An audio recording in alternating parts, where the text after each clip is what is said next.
Muitas pessoas perguntam, Thiago, Rafael, quantas ações eu devo ter na minha carteira? No vídeo de hoje nós vamos explicar tudo que você precisa saber para montar sua carteira de ações.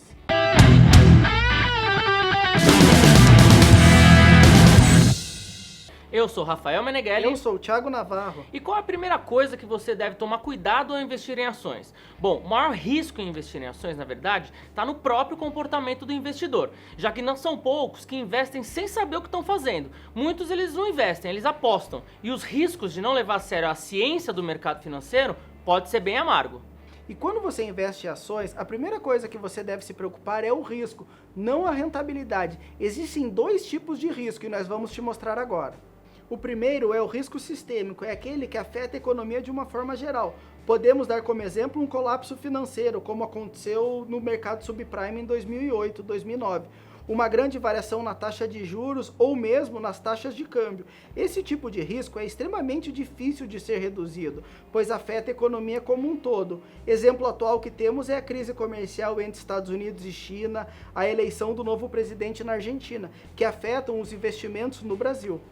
E já o risco não sistêmico, ele está ligado a uma empresa ou um setor específico. Os riscos sistêmicos, eles podem ser minimizados, já que eles afetam só um determinado setor. O investidor, por exemplo, que tem investimentos no ramo de construção civil, seja em ativos reais ou através de ações de alguma incorporadora, ele vai sofrer as consequências de uma greve dos trabalhadores dessa área, por exemplo. Outro exemplo que a gente pode dar é no caso da Cielo. Teve a entrada de muitos concorrentes ao mesmo tempo, que acabou diminuindo o lucro da empresa a partir de então. Então, quais são os exemplos de risco não sistêmicos? O primeiro exemplo de risco é o risco de crédito. Esse risco está ligado ao não pagamento do credor. O exemplo que a gente pode citar é o seguinte: você compra um CDB, que é um empréstimo que você faz para uma instituição financeira.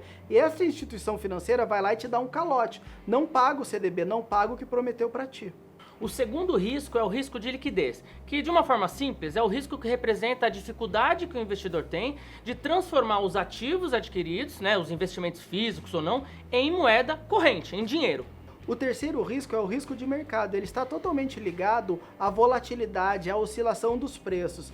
Então fique ligado nele também. Além desses riscos, existem outros também. Por exemplo, o risco operacional, que pode acontecer uma pane nos sistemas de internet e telefonia.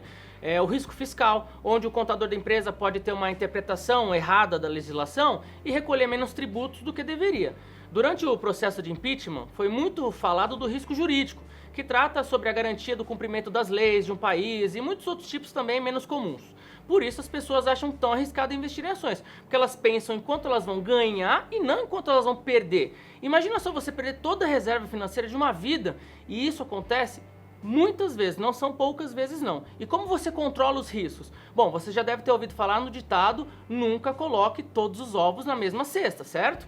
Então, essa é uma das maiores máximas do mercado acionário. Isso porque, ao diversificar a sua carteira, você dilui o risco ao investir em ações de diferentes setores e características diferentes, e também mantém uma boa rentabilidade média.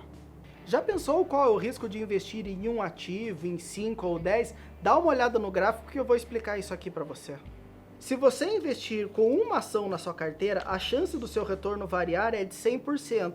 Você pode ganhar muito ou perder tudo. À medida que você vai adicionando ativos à sua carteira, mas não só ações como fundos imobiliários, a sua chance de quebrar é muito menor, Aumentando o número de ativos e classes de ativo, a sua variância com relação ao retorno também vai cair.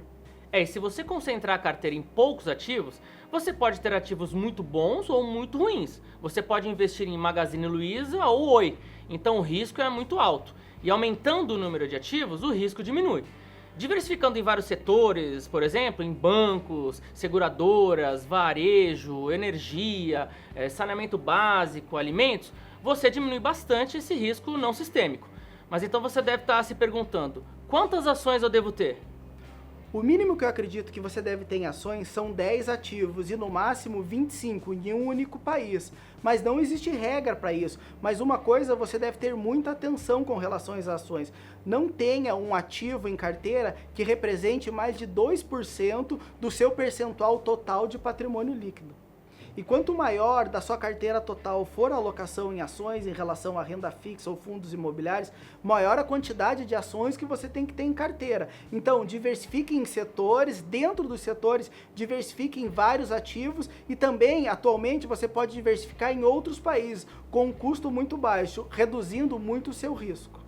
E agora que você já sabe um pouco mais dos riscos do mercado acionário, não corra o risco de não se inscrever no nosso canal, dar o like aqui no vídeo, ativar as notificações e também compartilhar esse conteúdo com os seus amigos e familiares. Deixe também aqui o seu comentário, seu feedback e sugestões de temas para os próximos vídeos. Um forte abraço e até o próximo vídeo!